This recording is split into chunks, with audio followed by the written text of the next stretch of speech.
Before my son took his last breath, he told me he wanted to go see the Barnum and Bailey circus with his father.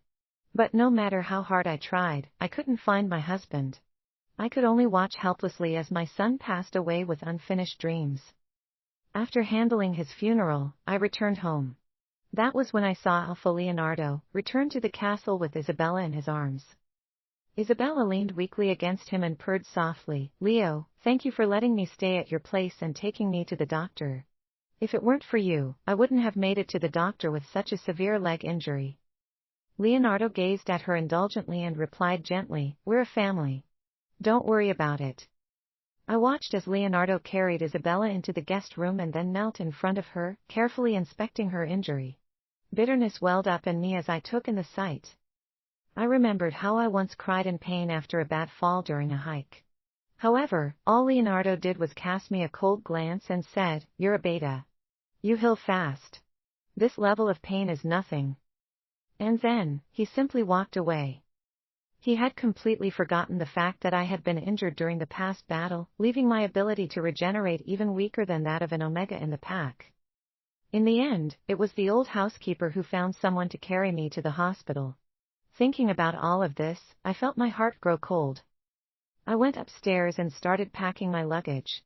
As I looked at the beautiful dresses in my wardrobe, ones I had specially bought to wear for Leonardo, I fell into a daze. Ever since we got together, his attitude toward me grew colder with each passing day. He had always said I was boring and lame, unlike other she-wolves who were beautiful and charming. But I wasn't like this in the beginning. His endless indifference and neglect left me disappointed and hopeless. Over time, I became a dull, lifeless version of myself.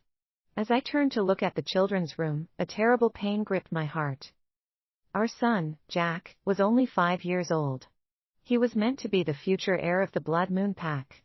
He was a sweet, wonderful child, but he had to pass away with unfulfilled dreams.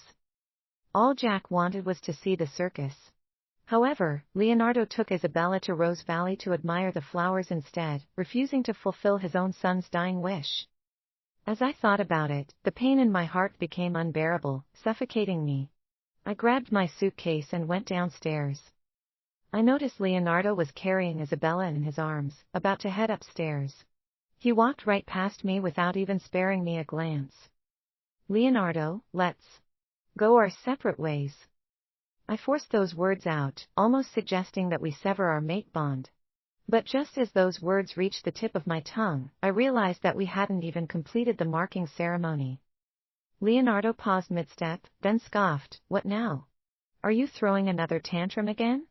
Every time you act up, I have to coax you. Aren't you tired of this? You know what, I'm done. I'm not going to entertain you this time." With that, he walked away without even turning back. I knew he thought I was just throwing another tantrum, just like before when I had threatened to leave, hoping for even the slightest bit of affection from him. However, this time, I meant it. Jack's death made me realize that I should never place my hopes on a man who didn't love me. "Ha, so you actually packed your bags this time? Trying to leave home just to get my attention? At least you're showing some action instead of just running your mouth like before. Guess you finally learned something." Leonardo's voice dripped with mockery as he watched me drag my suitcase toward the door. He thought I was jealous and that I was only claiming I wanted to leave to provoke a reaction from him. I shook my head, not bothering to explain. Just thinking about Jack sent a dull ache through my heart. 3 months ago, he had been bitten by a rogue in the forest and was infected with a deadly strain of wolfbane poison. His condition only worsened over time. He was sent to the healers countless times, his life hanging by a thread time and time again, so often that the city's herbalists all remembered his name. Jack missed his father terribly, repeatedly telling me, "Mom, I really wish Dad would come see me." I notified Leonardo through MindLink, but he had blocked me. So, I had no choice but to write him letter after letter. However, he never came. He thought I was using our son's illness to gain sympathy and manipulate him. How absurd and laughable it was. What kind of mother would use her child's suffering as a bargaining chip? In his eyes, I was nothing more than a cruel, scheming woman. I snapped back to the present and said, "Say whatever you want. Goodbye." His heartlessness shattered the last shred of hope I had in him. With my suitcase in tow, I walked straight toward the castle gates. Just as I was about to leave, Isabella deliberately called after me, her voice dripping with faux concern. Alicia, you're not mad because Leo took me to see the flowers instead of taking Jack to the circus, are you? Leo was just worried about me, you know? My leg was injured, and he wanted to make sure I got to the doctor quickly. That's why he couldn't make it. I shot a cold glare at her, my fists clenched tightly. This woman was the very reason Jack never got to see his father before passing away. And Leonardo, the man who chose to fulfill another she-wolf's wish while coldly rejecting his own son's dying request. Did he even deserve to be a father? As I thought about it, hatred surged through me. I stared at Isabella with an icy gaze, making her flinch. Leonardo immediately pulled her into his arms, whispering in a soft, reassuring tone. Don't be afraid, Bella. The astral rose only blooms once a year. It's a rare sight. If we missed it, we'd have to wait another year. The circus will have another show next month. You don't have to feel guilty. I sneered and quickened my pace. This time, I was determined to leave and never return. Realizing that I was really leaving, Leonardo grabbed my wrist, his brows furrowing. Are you done yet? Then, his gaze flickered slightly as he noticed my reddened eyes. For once, he was no longer indifferent. Are you really this upset over missing a circus show? I'll just take Jack next month. Maybe I was seeing things after crying too much. For some reason, I almost thought I saw concern in his eyes. I yanked my wrist free from his grasp, met his gaze, and enunciated every word clearly. That won't be necessary. Leonardo froze in disbelief and shock as I pulled my hand free. I had always been meek. This was the first time I had ever defied his order. In the past, whenever I got angry, all he had to do was pull me close, and I would soften immediately. But not this time. Leonardo tried to grab my hand again, but Isabella clung to his arm and pouted. Leo, don't be mad at Alicia. She just misses you too much.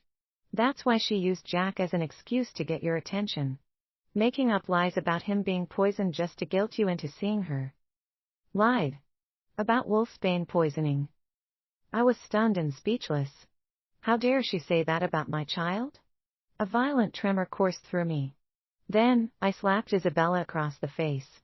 Leonardo, who had just moments ago felt a hint of guilt for missing his promise, instantly turned to glare at me angrily. He stepped in front of Isabella protectively like a mother hen shielding her chick and snapped at me.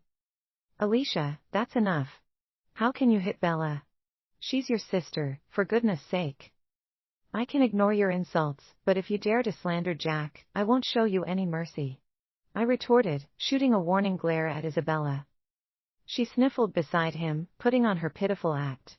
She let out a soft, trembling whimper. Leo, my face hurts. Leonardo carefully stroked her face, turned to stare at me, and coldly said, Jack was never sick in the first place. Is there a point for you to pretend that he's on death's door every day? And you, where were you last night? You never came home. Which wolf were you fooling around with this time? A laugh slipped Isabella's mouth. She then clung to Leonardo's arm, sniffling dramatically. Leo, don't misunderstand Alicia. I saw her with a noble wolf last night in the garden. They were probably just discussing work.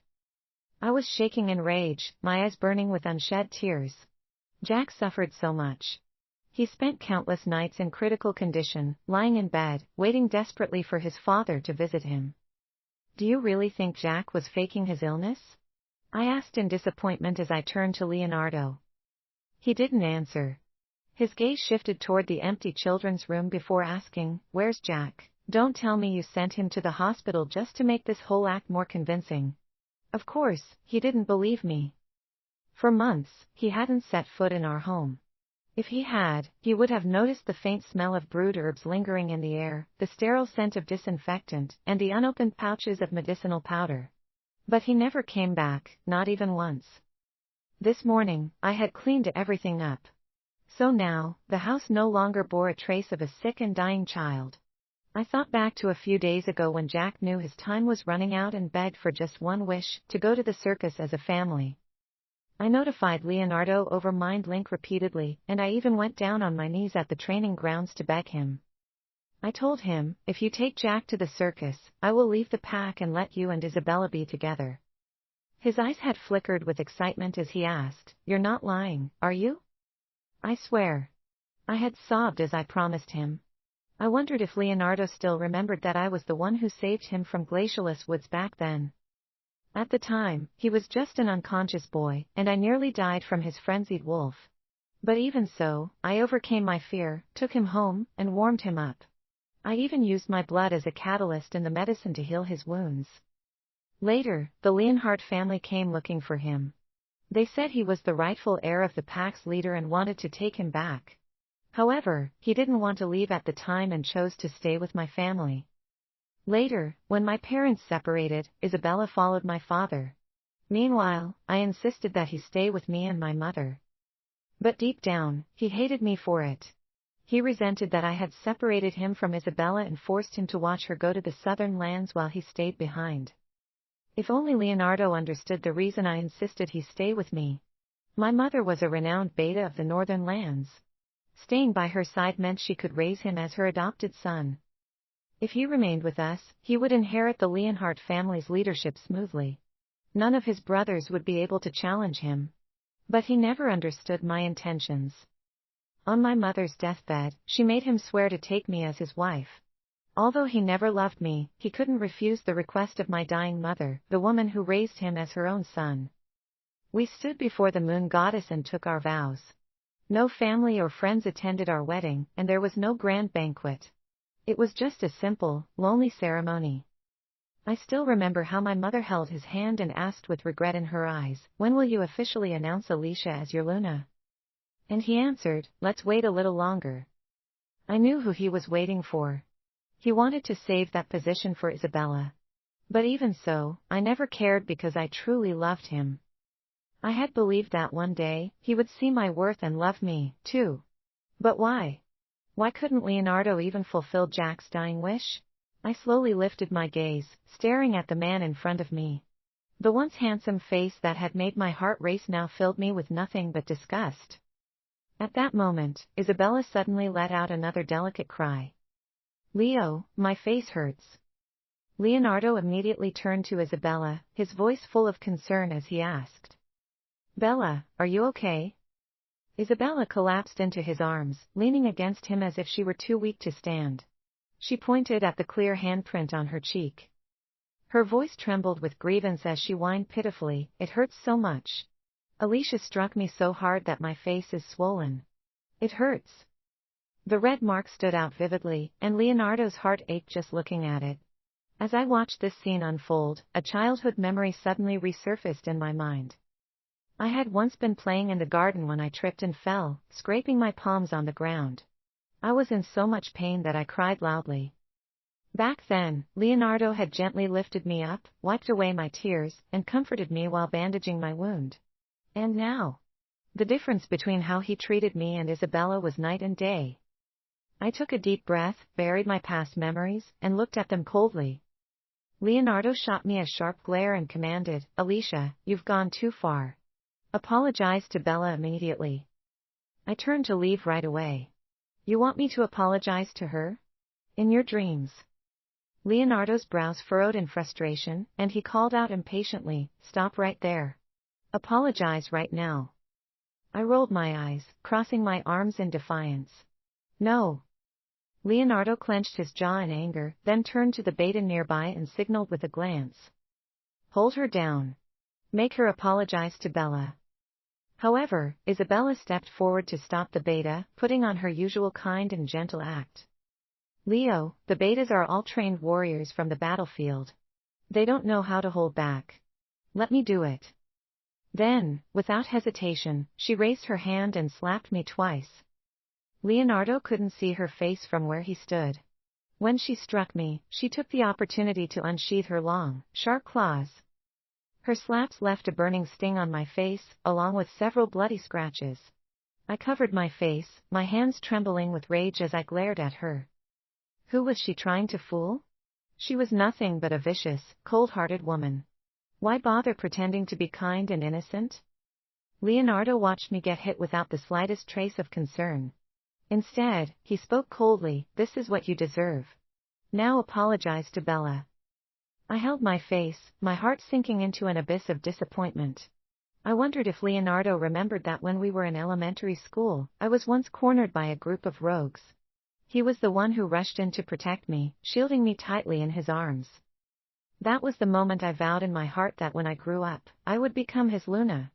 But now, he humiliated me like this for another woman. I lifted my head, forcing down the pain in my heart. I looked at Leonardo coldly and said through gritted teeth, "I will never apologize, not even if I die." Leonardo's expression twisted with rage and bellowed, "Hold her down. Get her on her knees." Two betas immediately rushed forward. They held me and tried to force me to my knees. I clenched my jaw, refusing to submit. But how could I possibly fight against the strength of two male betas? In the end, I was overpowered and forced to kneel. I lifted my head, staring at Leonardo and Isabella with burning hatred. I hated Leonardo for his cruelty, and I hated Isabella for her deception and malice. With his hands behind his back, Leonardo looked down at me with an icy gaze. "You can get up after apologizing to Bella." I gritted my teeth and spat back, "Forget it. I'll never apologize. I won't do it even if you keep me on my knees for the rest of my life." Leonardo's brows furrowed, his sharp glare burning into me as if he wanted to tear me apart. He took a deep breath, visibly suppressing his anger, and then spoke coldly, "Then stay down forever." With that, he sat down on the sofa with one leg crossed over the other and watched with indifference. Isabella sat down right beside him, massaging his shoulders as she spoke softly, "Leo, just let it go. I'm sure Alicia didn't mean it." Leonardo took her hand and said affectionately, "You're still as kind as you were back then. You've always treated her like a sister, but she has never seen you as one." Isabella blushed, lowering her head into his embrace. I watched them, feeling nothing but amusement. Oh, Leonardo. Even now, he was still showing off his love for her in front of me. I lifted my head and shot Leonardo a cold look as I enunciated each word clearly, "Leonardo, I hate you." For a moment, Leonardo stiffened, his brows drawing together. "Alicia, if you just be good and apologize, I'll let go of the fact that you lied to gain my sympathy. I'll even take Jack to the circus right away. In fact, I'll even officially announce you as my Luna." I let out a cold laugh. I had once desperately wanted to be his Luna. But for years, he had paraded Isabella around, taking her to packed meetings and grand banquets. By now, everyone had already assumed she was his true Luna. And now, the moment I had finally chosen to leave, he suddenly said this? What a joke. I shook my head and firmly refused, "I don't want to be your Luna. Let's end this." Leonardo didn't take me seriously and mocked, "End this? Don't you want to be my Luna?" He thought I was still the same as before, that as long as he threw me a bone, I'd come crawling back. I nodded firmly. "My mind is made. Let's end this. You never marked me anyway, so we don't even have a mate bond to break." Leonardo frowned and asked in disbelief, "You're doing all that over this? You'd throw everything away, including your son's future. Do you really want to leave Jack without a father? If you stay with me, Jack will be the next alpha." Isabella seized the moment and added fuel to the fire, her voice laced with mockery. "Alicia, how heartless can you be? You're letting your pride get in the way of your son's future and well-being." I glared at her, my fury boiling over. "Shut up. This is between me and Leonardo. It has nothing to do with you." Leonardo was angered by my response and barked, "What do you mean it has nothing to do with Bella? How dare you say that after everything you've done to hurt her?" Then, he turned to the steward and said in a chilling tone, "Find out which hospital she sent Jack to. Wasn't he supposed to be sick? Cancel all his treatments immediately." I initially thought that, no matter how angry he was, he would never go after his own son. But I was wrong. He would actually go that far. The steward hesitated, then said cautiously, "But Alpha Leonardo, Jack has already." Leonardo let out a cold chuckle, thinking the steward was hesitant to stop the treatment. "Has what?" "Stop his treatment and teach her a lesson." The steward took a deep breath to gather his courage before finally saying, "Alpha Leonardo, Jack passed away not long after you disappeared.